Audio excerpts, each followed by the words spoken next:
মৃত্যুদণ্ড না, সর্বনিম্ন শাস্তি মৃত্যুদণ্ড হওয়া উচিত। এই আইনে ধর্ষক থেকে শুরু করে ডাকাত চোরের কোনো বিচার নাই। লজ্জিত, সবাই আমাদের বোন, সবাই আমাদের মা, সবাই নারী, আমরা সবাই একসাথে মিলেমিশে বাংলাদেশে থাকতে চাই। ঢাকা বিশ্ববিদ্যালয়ে দীপ্তি আপু ব্লাড দিতে গেছিলাম, কারণ আমার ব্লাড গ্রুপও বি পজিটিভ। আসিয়া আছে ঢাকা মেডিকেলের দোতলায় 223 নম্বর ওয়ার্ডে। কাপুরুষগুলো পুরুষ হয়ে চারদিকে ঘুরে বেড়াচ্ছে। মাকারায় 8 বছর বয়সী এক শিশুর উপর নৃশংস নির্যাতনের ঘটনায় ক্ষোভ প্রকাশ করছেন শারমিন এস মুর্শিদ, মহিলা ও শিশু বিষয়ক মন্ত্রণালয়ের উপদেষ্টা। শনিবার দুপুরে তিনি ঢাকা মেডিকেল কলেজ হাসপাতাল পরিদর্শনে যান এবং শিশুটির শারীরিক অবস্থার খোঁজ খবর নেন। এই সময় সাংবাদিকদের সঙ্গে কথা বলতে গিয়ে তিনি বলেন, যে মেয়েটি এখনও শিশু, যে এখনও নারী হয়ে উঠেনি, তার গায়ে কিভাবে হাত তুলে কেউ? এই দেশ কি কাপুরুষদের দেশ হয়ে গেল? যারা 8 বছর শিশুর গায়ে হাত তুলল, তারা এখনও স্বাধীনভাবে ঘুরে বেড়াচ্ছে। নির্যাতনের শিকার শিশুটি হাসপাতালের PICUতে অবচেতন অবস্থায় রয়েছে। টানা 2 দিন পার হলেও এখনও তার জ্ঞান ফেরেনি। চিকিৎসকরা জানিয়েছে শিশুটির অবস্থা সংকটাপন্ন। উপদেষ্টা শারমিন এস মুর্শিদ বলেন, এ ধরনের অপরাধীদের দমন করা আমাদের সকলের দায়িত্ব। সমাজ কি সুস্থ আছে বলে মনে হয়? সমাজ কি সুস্থ আছে বলে আপনার মনে হয়? আর আপনার কি মনে হয় যে আমি 6 মাস এসেছি দায়িত্ব নিয়ে, আমি এই পচে যাওয়া সমাজকে 5 মাসে পাল্টে দেবো? মনে হয় আপনাদের? যেই মেয়েটি মেয়ে হয়ে ওঠেনি, যেই মেয়েটি নারী হয়ে ওঠেনি, তার গায়ে হাত দেয় কি করে? এই দেশ কি কাপুরুষের দেশ হয়ে গেল যে একটা 8 বছরের মেয়েকে গায়ে হাত দিতে হয়? এই কাপুরুষের হায়নাগুলো পুরুষ বেশে চারিদিকে ঘুরে বেড়াচ্ছে। এদেরকে দমন করার দায়িত্ব আপনাদেরও। আমাদের ব্যবস্থাটা এমন ভেঙে গেছে। সমাজ কি সুস্থ আছে বলে আপনার মনে হয়? আর আপনার কি মনে হয় যে আমি 6 মাস এসেছি দায়িত্ব নিয়ে, আমি এই পচে যাওয়া সমাজকে 5 মাসে পাল্টে দেবো? মনে হয় আপনাদের? মনে হয় আমি পারবো? থামুন আপনি।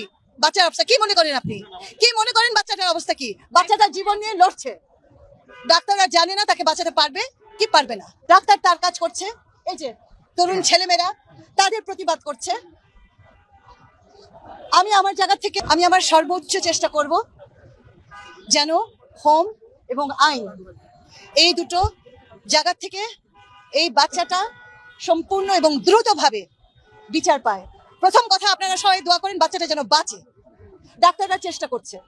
দ্বিতীয় কথা হচ্ছে, আমরা যেন এই আপনাদের সাংবাদিকদেরও দায় আছে। আপনারা দয়া করে আল্লাহর ওয়াস্তে দোষীদের কোনোভাবে জায়েজ করবেন না। সেটা আমি জানতে পেরেছি। হ্যাঁ, আপনি একদম ঠিক বলেছেন। এবং সেখানে আমাদের সিস্টেম ওয়ার্ক করছে না। আমাদের সিস্টেম, আপনারা এটাও জানেন যে যুগ যুগ ধরে মেয়েদের এই ক্রাইসিস। আমি তো আজকে থেকে এটা নিয়ে কাজ করছি না, আপনারা তো জানেন। এবং এই 35 বছরে আমি দেখেছি যে বারবার এই ঘটনাগুলো ঘটে। কোন প্রভাবশালীর টেলিফোন আসে, কোন কি বলবো, আমার বলার কিছু নেই, কিন্তু এটা হতে দেওয়া যাবে না। এই কেসটা is a clear cut case. এখানে এভিডেন্স আছে, ঘটনার প্রমাণ আছে, এবং এটাকে কিছুতেই আমরা হাতছাড়া হতে দেব না। এবং প্রথম কথা হচ্ছে যে আইনের আওতায় আনতে হবে এবং তাদেরকে অ্যারেস্ট করা হয়েছে, কোনোভাবেই যেন তারা ছাড়া না পায়, সেটা আমিও নজরদারি রাখবো, আপনাদেরকেও বলবো নজরদারি রাখতে। এবং দয়া করে আপনারা জার্নালিস্টরা প্লিজ, আপনারা অনেক কিছু করেন ভালো, আপনারা অনেক কিছু করেন যেটা দেশের মঙ্গল, কিন্তু আপনারা অনেক কিছু করেন যেটা ক্ষতিও হয়। এবং সেই জায়গাটা থেকে আমি আপনাদেরকে অনুরোধ করব, যার বিরুদ্ধে অ্যালিগেশন এসছে, প্রমাণ নেই, অ্যালিগেশন এসছে, তাকে নিয়েও বাড়াবাড়ি জার্নালিজম করবেন না। কারণ আমাদের দেশে একটা অ্যালিগেশনকে প্রমাণিত হতে সময় লাগে। কেন সময় লাগে সেই জটিলতা আমার ব্যাখ্যা করার দরকার নেই আপনাদেরকে। কিন্তু অনেক সময় আপনাদের জার্নালিজমের জটিলতায় সেই মানুষটাকে কিন্তু আমরা আর ধরতে পারি না। তো আমরা একটা পজিশন নেই যে এই দেশে ছোট বাচ্চাদেরকে ধর্ষণ করবে, অ্যালিগেশন যদি আসে, কারের উপরে যদি সন্দেহ আসে, তাকে আমার অ্যারেস্ট করে ধরে নিয়ে যেতে হবে, তাকে আমাকে বন্ধ করতে হবে। আমি এটা আজকেই জানতে পেরেছি কিছুক্ষণ আগে, এবং আমি অবশ্যই এটা নিয়ে প্রশ্ন করব। এবং আমি এক ধর্ষিত মেয়ে আত্মহত্যা করছে, বিচার পায় নাই। বড় মিয়া টাঙ্গাইলের ইস্যুটা এরকম ইস্যু তো হয়ে যাচ্ছে, একের পর এক হয়ে যাচ্ছে, বিচার না পাওয়ার সংস্কৃতি থেকে এই ঘটনা ঘটছে। এবং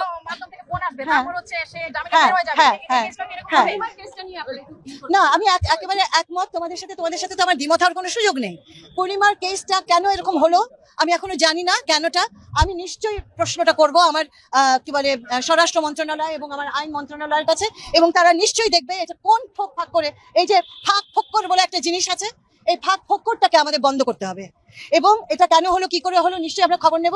ইতিমধ্যে এই কেসটাকে আমরা হাতছাড়া হতে দেব না। আমরা এটাকে ফাস্ট ট্র্যাক অবশ্যই করব। আমরা খুব অল্প সময়ের ভেতরে, যেহেতু এটা খুব স্ট্রেট কাট একটা কেস, আমরা অল্প সময়ের ভেতরেই চাইবো যে এটা ক্লোজ হয়ে যাক। আচ্ছা, এটা গেল একটা। আর আরেকটা জিনিস, আজকে আপনারা জানেন আন্তর্জাতিক নারী দিবস। আমি খুব কষ্টের সাথে বলছি, বছরের পর বছর আন্তর্জাতিক নারী দিবস আসেন, নারী দিবস চলে যায়, আমরা এই দিবসে অনেক জল্পনা কল্পনা করি, ভাবাভাবি করি, কিন্তু আমার দেশের মেয়েদের অবস্থা পরিবর্তন হয় না। আমাদের শিশুদের জন্য আমরা একটা সুন্দর পরিবেশ দিতে পারি না। কিন্তু এই আন্দোলনটা জুলাই আন্দোলনের মতোই এতই বড় একটা আন্দোলন, কারণ আমার রন্ধ্রে রন্ধ্রে এটা ঘটে যাচ্ছে। শ্বশুর করছে বউকে, ভাইয়ের বউ করছে শালীকে, বউয়ের হাজবেন্ড করছে শালীকে। এই সমস্ত জায়গা সমাজের সামনে আসতে দেরি হয় এবং এগুলো বিচারের আলো পায় না, এগুলো লুকিয়ে যায়।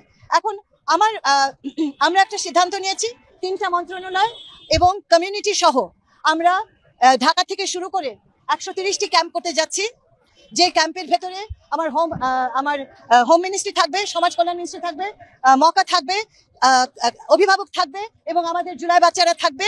এবং আমরা এই ক্যাম্পটাকে ধরে আমরা সেই এলাকাটাকে একটা নজরদারিতে ভেতরে আনবো।